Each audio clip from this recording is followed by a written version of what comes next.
Good morning.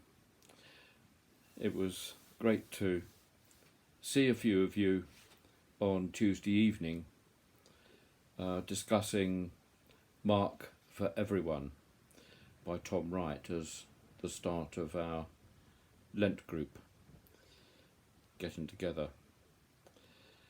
And apologies that I, the proud granddad, had to leave early to speak to younger son.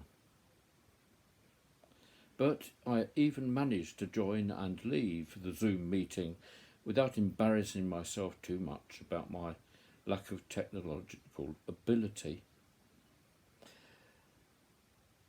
But the thing about that meeting that struck me most was that we Christians, whatever church we belong to, or wherever we are always concerned about how to do church. Having had a few years outside the church and just looking in, I see what an odd institution it is, or it can be. It's trying to please everyone, all of the time. But don't think for 1 minute that we are the first generation asking the same question.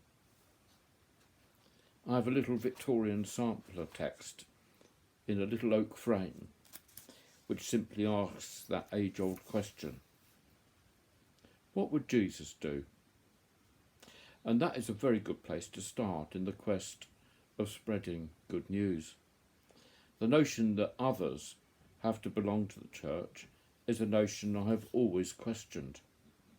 I've always leaned towards the idea that the church should belong to the world, but to try to avoid being tainted by the world, which of course it doesn't always manage. It should be rock solid in its principles. And there was good news this week when Justin Welby, was talking about using some of the C of E's property portfolio to ease the tragic homeless problem that we have in our nation today.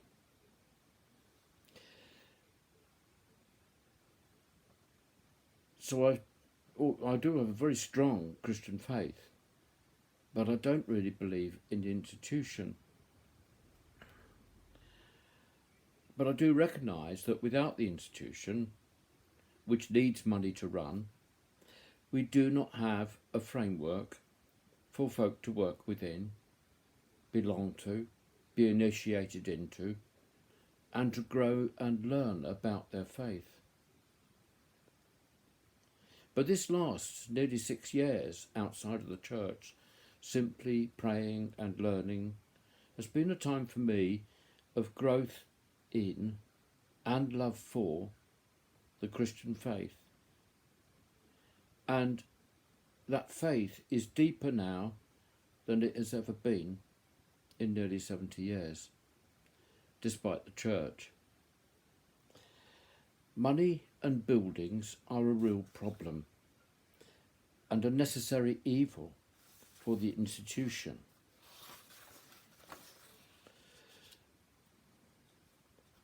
But as it was pointed out on Tuesday evening, by Beth particularly, imagination might just do the trick.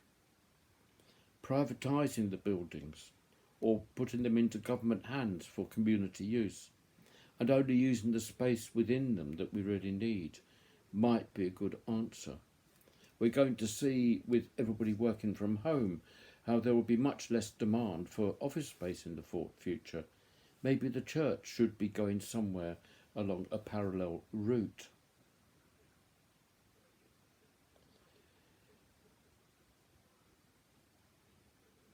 So we could be looking at these new ideas. It means a root and branch change in attitude by church authorities, archdeacons especially, as we seek to have a more flexible use for our buildings. And the way that worship has grown in these strange times in online Zoom meetings and so on is amazing,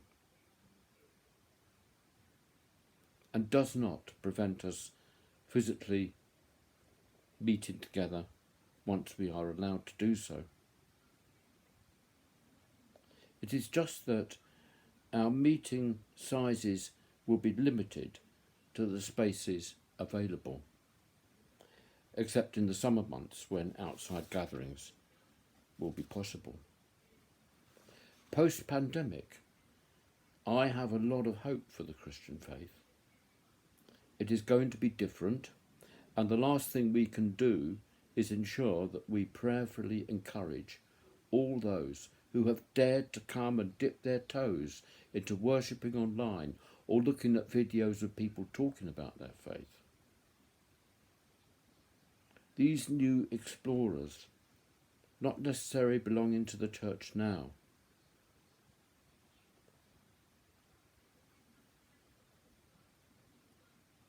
do belong to the whole of humanity, just as we do. We definitely all belong to each other, and all any of us are, however much we think we know about our own faith, we are all just beggars trying to show our fellow beggars where to find bread. And in the case of the Christian faith, the bread of life. Amen.